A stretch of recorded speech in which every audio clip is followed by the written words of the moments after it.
And of course, all the hype lately has been for Age of the Primes, as Wave 1 is starting to come out now. Well, we're going to kick things off right here with the first of the 13 Primes by way of Megatronus the Fallen. He's going to be our focus this time around in the latest GotBot True review.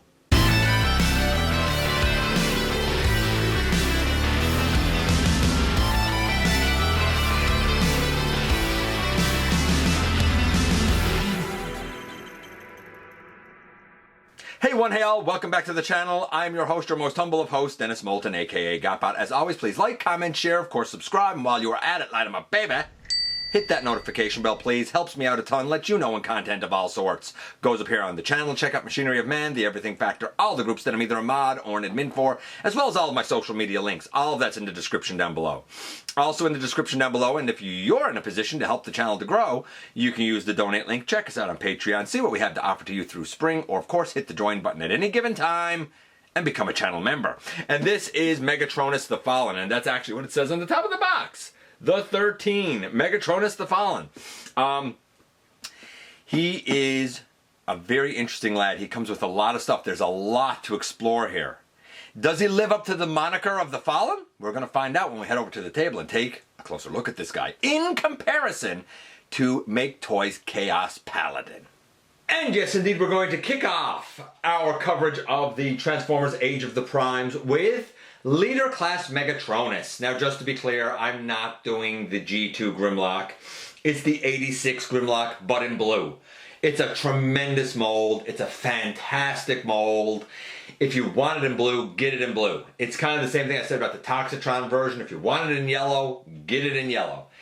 The 86 is the 86. I also have it in the Shattered Glass. So, like, I've sort of covered that mold many times. Don't need to do it. But this is brand spanking new. And this is the first of the 13. In fact, on the top of the... Well, we'll get to the top of the box in a second. Here we have the number of steps to convert from robot to tank. We have robot mode head. We have the tank down there. I kind of like this simplicity down here. Yes, we have plastic windows back in the packaging. They never should have left. I get protecting the environment and stuff, but I don't think taking this out was a smart idea. I really don't. Never thought that it was.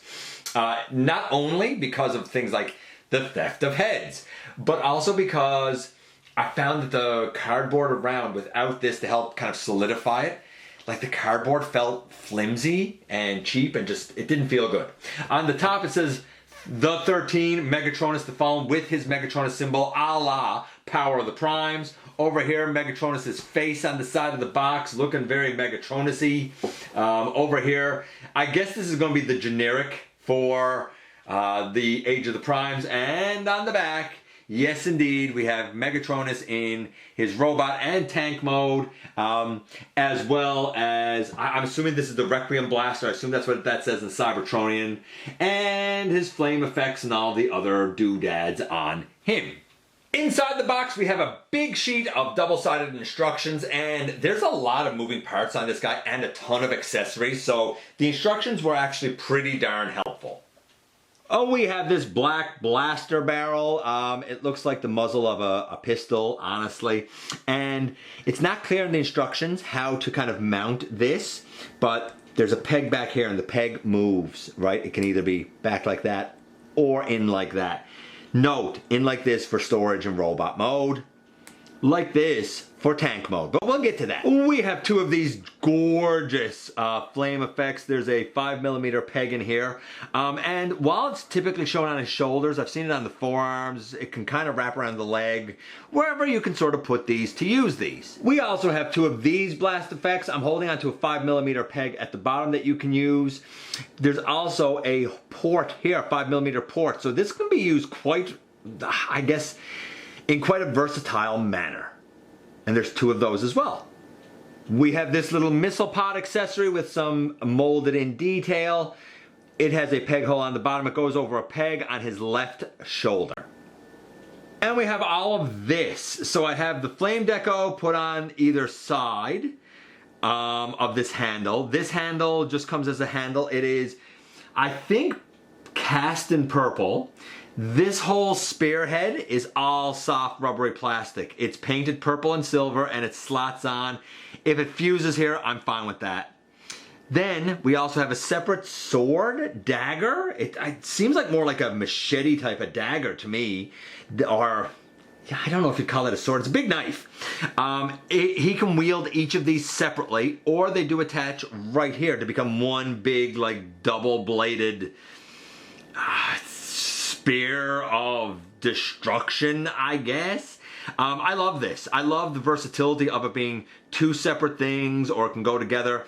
Also, using the pegs here, all of this can go stored on his back if you don't want it in his hand. We'll see all of that in just a little bit. And of course, we have this, and I'm pretty sure it's cast in purple. It has the Megatronus symbol up here. It has a lot of yellow on the side, gunmetal gray on the barrel.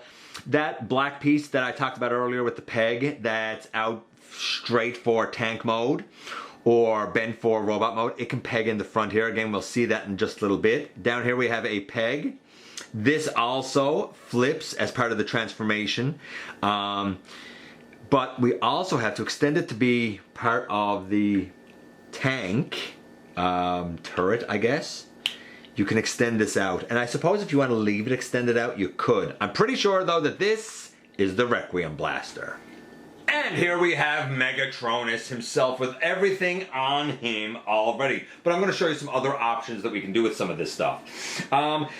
So he is a bit of a hodgepodge. I'm going to give him a 10 for the look because he's really, really inspired by the War Within, like Dark Ages appearance.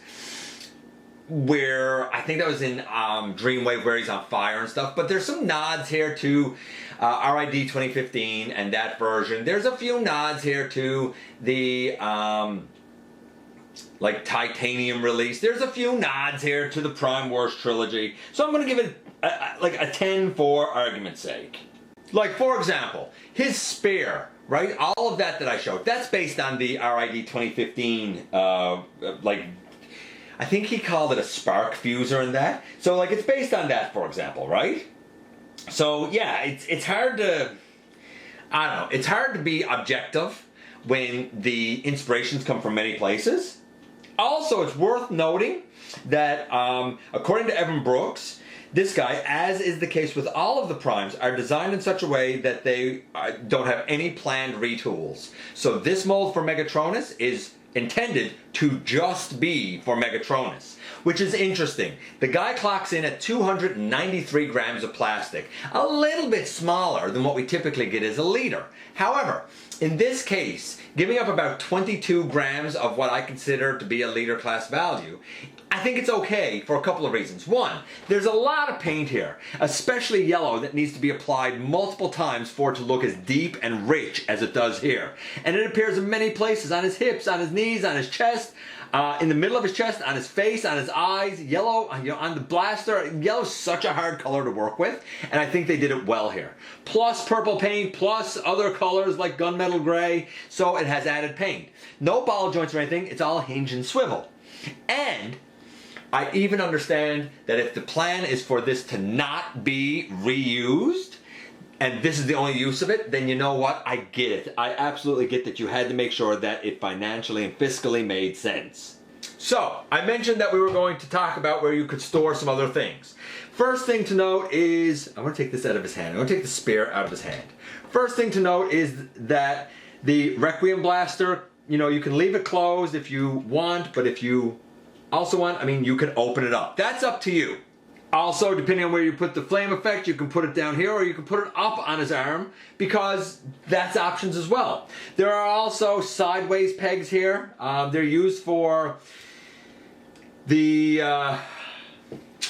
alt mode, but I mean, if you wanted to, like, store it on the back here or something, you certainly could.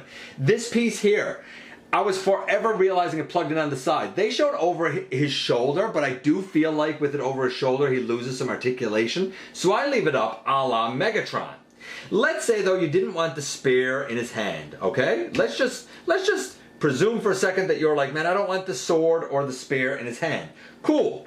Then how about you take both of that apart, and the spear, for example, store that right there. The sword, for example, store that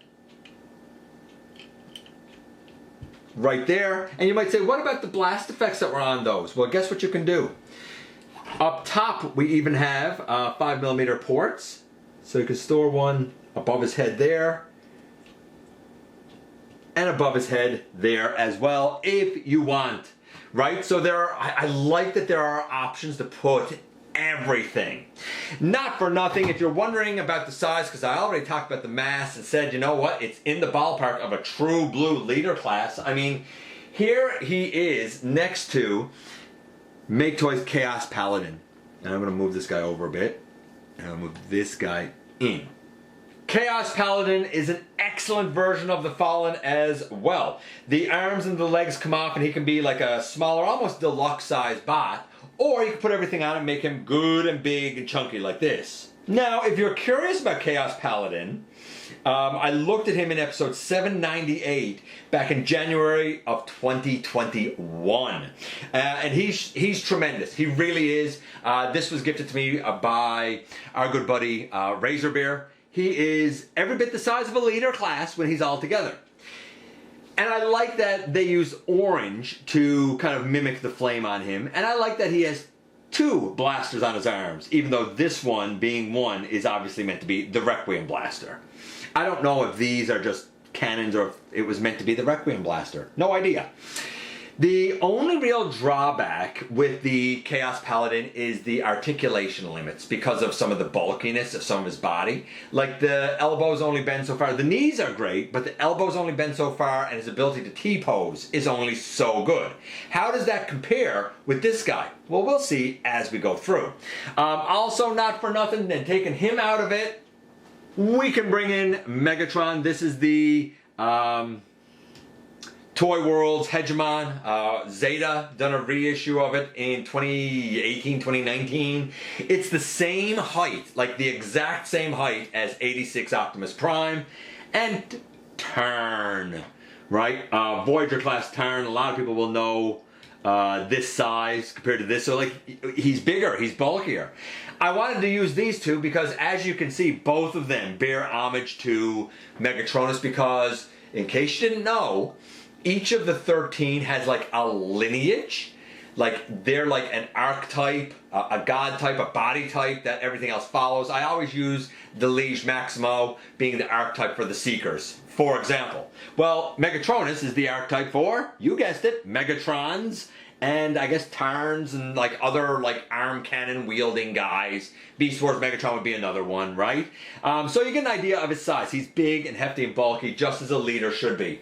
I was concerned about him being a true blue leader, but he is. He is, even with the slight reduction in mass, because of the added paint, because there's all hinge and swivel, and because it's a single-use mold, or the plan is anyway, to be a single-use mold, I think all of that adds value.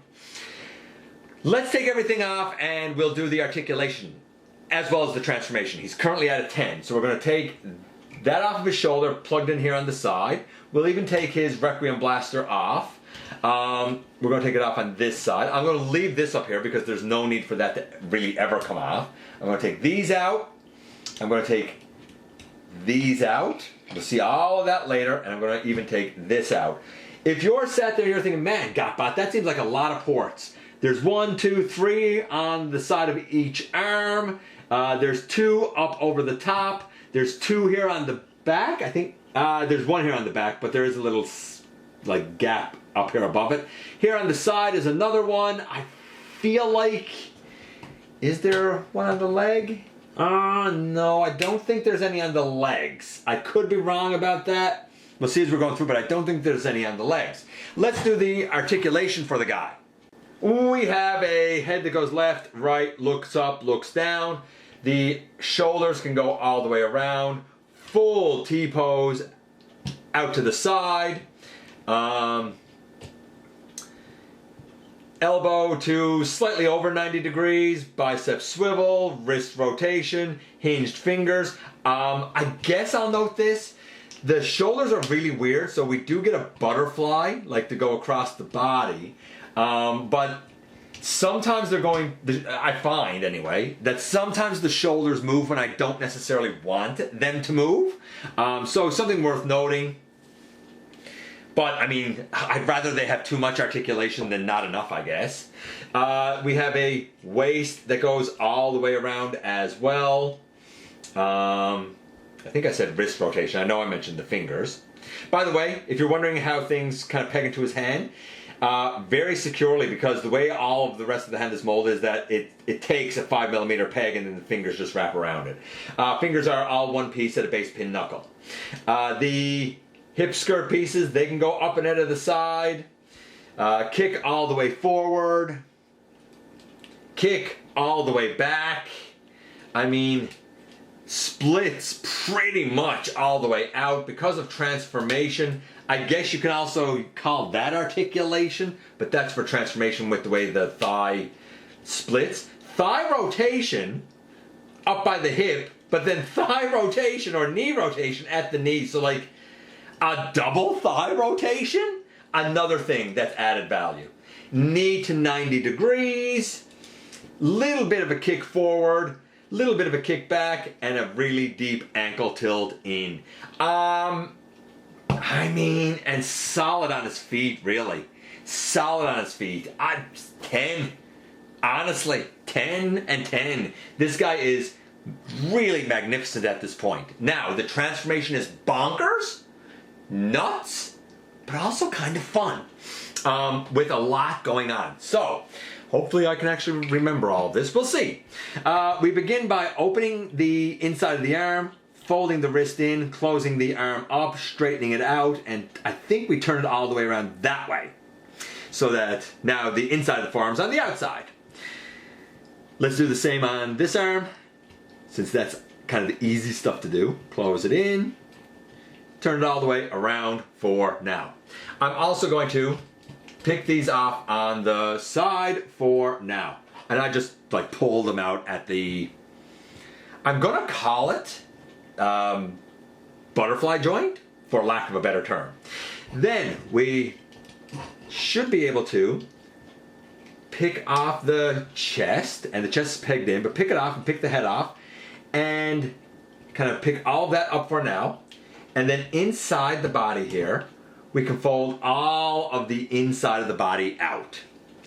When we come up here, we can also, actually we'll do this part first. We can also bring up, and this is a bit of a tight area here, I do find. So we're going to pick all of that out, right? We're untabbing all of that, and then we're going to, there you go, bring this piece up and bring this piece up. That is the treads. We had to pick all of this out. We're going to open these to the side, and then we're going to pick this off, turn it around, and bring it all the way up over. We're going to pick this guard off, bring this purple hinge up, rotate it all around, and put it back on. Fantastic. We're going to also turn the head around, and then we're going to fold these chest pieces to the side, and then rotate the chest around to the inside. I find all of that to be crazy bananas. And then we bring all of that kind of down here, right? So like the head is down underneath now, and we sort of have this here. Now, this is where things get weird. I can't really tell you exactly how to position this yet, because we have a rectangular port right here and an angled rectangular tab here. This will have to be angled such that these tab in here. Once that's done, it's all pretty solid. You might find that you have to collapse the body a bit, like that joint where the head and stuff is. You probably got to collapse that in a bit to get all of this sort of kind of lined up. And then we should be able to bring this up over and tab it in, and bring this one up over and hopefully tab it in. The hip skirts, if you didn't have them up, they should also be up now, by the way. Easy to forget that. I usually do.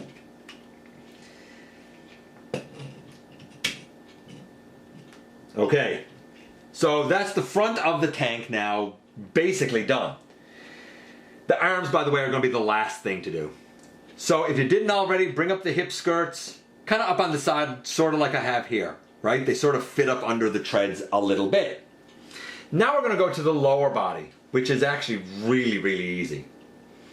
So the upper body, probably the harder part, but it's not hard because everything is a nice big honky chunkin' piece. We see if I can remember this. Actually, we turn the waist around, then we bring these up. And we also bring that, I guess it's his butt, down. Okay. Then we rotate at the knee and rotate at the knee. That's why we had to have the double knee tilt, I guess, or double thigh rotation, I should say. We open out the back of the leg? I thought. Yeah, we open out the back of the leg, we put the foot up, we close up the back of the leg. We pick these pieces off, and then we open out the back of the leg. My mistake. Let me show that again. This piece here, we pick that out, then we open up the back of the leg. That was over a little tab right here. Then we fold this in, and then we close this up. Now, we're going to take the legs out to the side, and we're going to split at that thigh, which I do find it to be a little nuisance, and you'll notice what just happened there. I popped off a hip skirt piece. I'm going to get that and put it on, but basically once we do this, and I'll show it on this side, once we do this, we bring it up, and then the little black tab here on the treads on the front goes into a slot behind where the thigh was to kind of solidify the side of the tank in place. Let me do the other side, and then we'll pick it up with the end of this and putting the accessories on.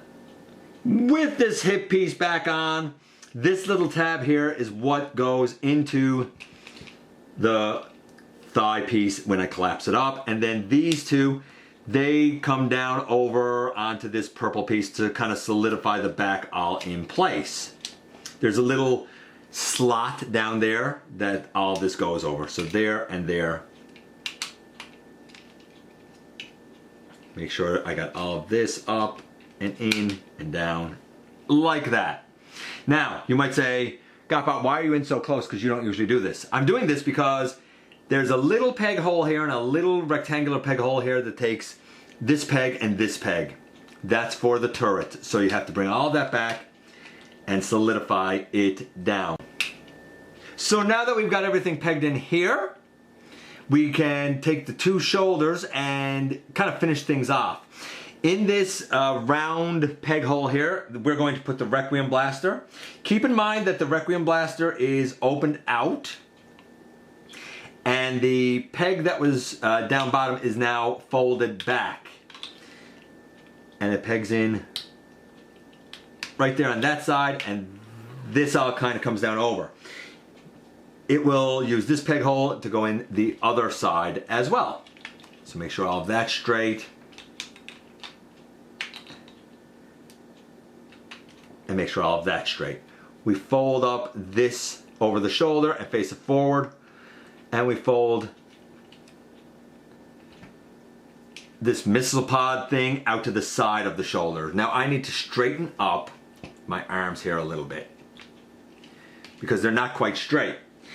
We're also going to take this piece that I mentioned earlier, and that peg that was angled down, we're now going to angle it straight, and it goes in there as like a tank turret thing. But in essence, boom, here we have Megatronus in his alt mode. The legs are very easy. The upper body is interesting. I love the way it unfolds and unfurls. Though I did pop off a hip skirt, I don't blame the mold for that. I think that that's my own being, you know, a butterfingers. I'm going to say the transformation, once you do it a couple of times, by rights is easily a 9, maybe a 9.5, arguably a 10. But because I did pop off a hip skirt, and I do tend to do that, I'm going to say 9.5. Actually, I want to say 9.75. In the end, this guy looks like this. I mean, how can you not be impressed with this? This looks magnificent. There are wheels on the bottom, by the way, so he does roll in case you're wondering if it's like Tarn without the wheels. No, this guy has wheels. And the best part is, once you do the arms, once you have it tabbed in here, the entire turret does rotate all the way around, and you can even, to a degree, angle it up and down. I do wish that the shoulders tabbed in a bit better than what they do, but I'm not, push that down, but I'm not angry about this at all. I'm really not. I think this is magnificent. Overall score, we had a 10 for the look, we had a 10 for the articulation, and the transformation, I gave it a 9.75 because of my own little gripe. Honestly, I think some people would probably score it at a 10. This is an excellent Megatronus. This is an excellent transformer. And honestly, you owe it to yourself to experience this guy firsthand. And here we are, and here he is. So, I think it's really hard to pick a winner between this guy and Chaos Paladin. Chaos Paladin is a third-party version. His arms, his legs come off and become like a smaller tank. He can become smaller himself. But when he's all together, even Starscream wife kind of struggled and said that it's hard to say. She didn't really know what he was supposed to look like from, outside of the Revenge of the Fallen film. So it was hard for her to even come up with like a favorite. I will say this, I don't think that there's a bad choice. Chaos Paladin is excellent, so is this guy. This guy is slightly lighter than what I would like to see for a leader class, but not by very much. And I will give credit where credit is due, because we do have a ton of paint here, especially the yellow, which obviously was applied heavy enough and with enough coats that it's very vibrant. The purple's all paint. I think a lot of the silver is paint. So there's a lot of paint here. I'll also give credit where credit is due, because we have like all like hinge joints, hinge and swivel, rather than something like ball joints. He even has two, because of transformation, but he even has two thigh swivels. Like, the attention to detail and the engineering does, this is a case where the paint, the attention to detail and the engineering does make up for the little bit of loss of mass. And luckily the loss of mass is not very much.